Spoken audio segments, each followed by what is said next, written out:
Hi friends, ఈరోజు మనం చాలా ఈజీగా టేస్టీగా స్టఫ్డ్ క్యాప్సికమ్ రెసిపీ చూసేద్దాం రండి. ముందుగా ప్యాన్ పొయ్యి మీద పెట్టుకొని ఒక 2 స్పూన్స్ ఆయిల్ వేసుకొని అందులో ఉల్లిపాయలు, పచ్చిమిరపకాయలు, కరివేపాకు వేగనివ్వాలి. ఈ వేగుతూ ఉండగా మనం పీనట్స్ వేయించుకొని అందులో చిటికెడు పసుపు, కారం, కొంచెం ధనియాల పొడి, సాల్ట్ వేసుకోవాలి. వేసుకొని వీటన్నింటినీ కలిపి బరకగా మిక్సీ పట్టుకోవాలి. పిల్లలకి లంచ్ బాక్స్లో అన్నంతో కానీ చపాతీతో కానీ పెడితే కొంచెం కూడా మిగలకుండా తినేస్తారు. అంతేకాకుండా ఎవరైనా మన ఇంటికి అతిథులు వచ్చారనుకోండి, ఇదైతే ఈ రెసిపీ చేసి చూపించండి, వావ్ అనకుండా ఉండరు. అంత బాగుంటుంది మరి ఈ రెసిపీ.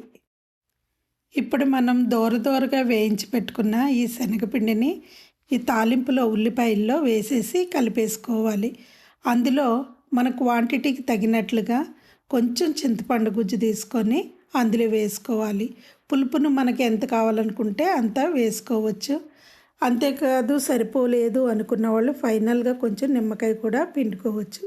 ఇదంతా కలిపేసుకొని అందులో కొంచెం కొత్తిమీర వేసుకొని కలిపి పక్కన పెట్టుకోవాలి.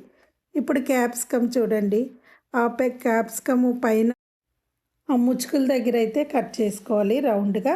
అందులో లోపల విత్తనాలు ఉంటే కనుక తీసేయాలి పిక్కలు. ఆ విధంగా శుభ్రం చేసి పెట్టుకోవాలి.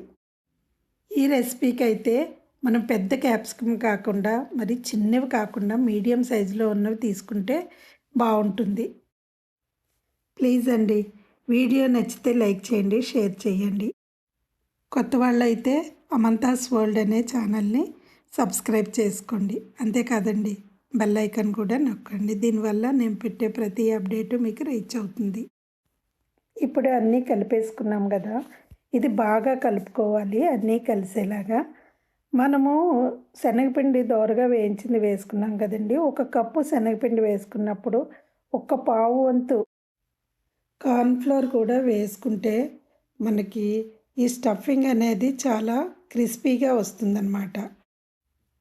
ఇప్పుడు ఇందులో మనం మ్యాగీ మసాలా ఉంటుంది కదండి, అది కనుక కొంచెం కలుపుకున్నట్లయితే టేస్ట్ నెక్స్ట్ లెవెల్లో ఉంటుంది.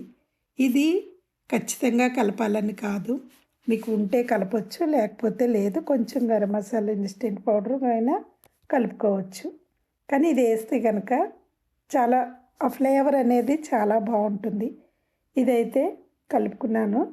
తర్వాత మనకి ఇది బాగా కలిపేసుకున్న తర్వాత కొంచెం పొడిగా అవుతుంది కదా, దీంట్లో మనం ఒక 2 స్పూన్స్ ఆయిల్ వేసినట్లయితే ముద్దలాగా అవుతుంది. ఆ ఆయిల్ వేసి చక్కగా మళ్ళీ ఒకసారి కలిపేసుకొని ఇప్పుడు మనం కట్ చేసి పెట్టుకున్న క్యాప్సికంలో ఈ పౌడర్ని ముద్దలా చుట్టుకోవాలి.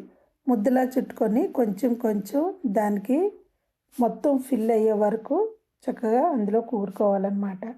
ఇది అందులో పెట్టేటప్పుడే బాగా టైట్గా నొక్కి పెట్టాలి. లేదు అంటే మనం ఆయిల్లో వేసినప్పుడు అది కనుక ఖచ్చితంగా అలా లేకపోతే బయటకు వచ్చేస్తుంది అన్నమాట.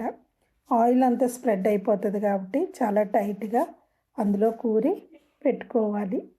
ఈ విధంగా చూడండి, నేను 6 క్యాప్సికమ్ అయితే పెట్టేసుకున్నాను. ఈ క్యాప్సికమ్ అనేవి మన మనుషులను బట్టి క్వాంటిటీని బట్టి చేసుకోవచ్చు.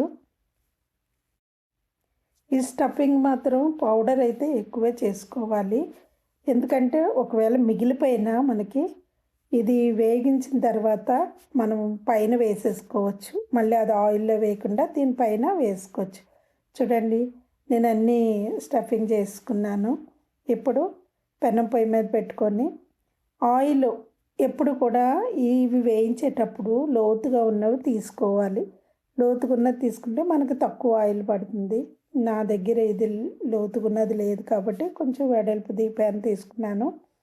సగం నిండే వరకు ఆయిల్ అయితే వేసుకొని ఈ క్యాప్సికమ్ తీసి అందులో వేసుకున్నాను. వీటిని మాత్రం చాలా చిన్న మంట మీద లో ఫ్లేమ్లో మాత్రమే ఉడికించాలండి.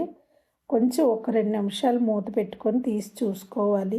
లేదు అంటే తొందరగా మాడిపోతాయి. ఇది చూడండి, మనం చుట్టూ కాల్చుకోవాలన్నమాట. ఒక సైడ్ ఉడికిన తర్వాత ఇంకొక సైడ్కి తిప్పుకుంటూ చూసుకుంటూ ఉండాలి అవన్నీ అయ్యే వరకు. ఇదిగో చూడండి, నేను ఇలా తిప్పుతున్నాను కదా, చాలా తొందరగానే ఉడికిపోతాయి. ఉడికిన తర్వాత నిజంగా అండి బయట సాఫ్ట్గా అయిపోతుంది క్యాప్సికము. బయట సాఫ్ట్గా ఉంటుంది, లోపల క్రిస్పీగా ఉంటుంది స్టఫింగ్. చాలా టేస్ట్గా ఉంటుంది. మనం రైస్తో కానీ చపాతీతో కానీ తినొచ్చు. రైస్తో అయితే కనుక మనం సాంబార్తో కానీ రసంతో కానీ తిన్నట్లయితే ఇంకా చాలా బాగుంటుంది.